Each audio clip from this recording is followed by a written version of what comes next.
So hari ni kita nak sign agreement dekat Johor Bahru. Dekat mana, Alif?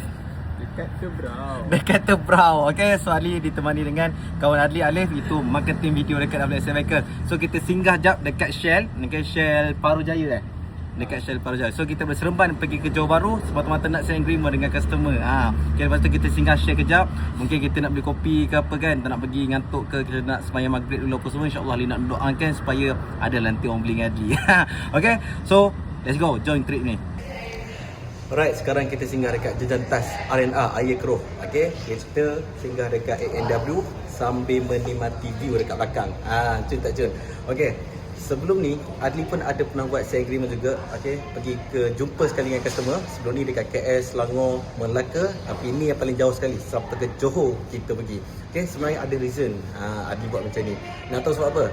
Mungkin korang dapat tahu kot. Adli just nak jaga, cakap apa dengan customer tu, servis macam mana kita jaga kan.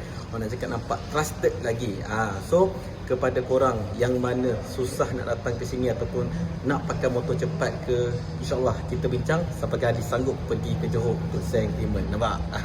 Alhamdulillah dah selesai sign agreement dekat MACD dekat Johor ni.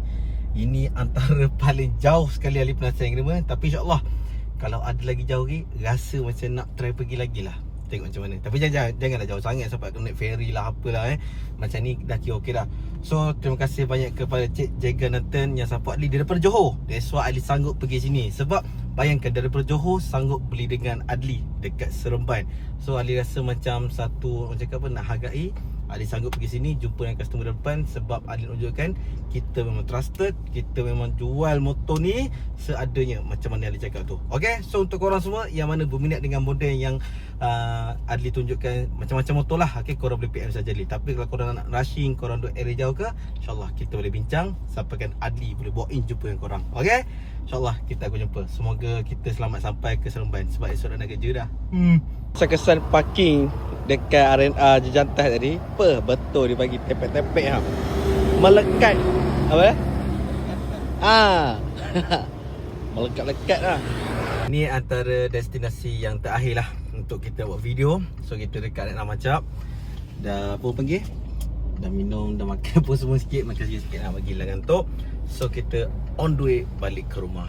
Okay, so see you guys. Yang make sure korang dah tengok video Adli, just tolong follow, share, like, okay, supaya Adli lagi semangat lagi untuk buat video, InsyaAllah. Alright, bye bye.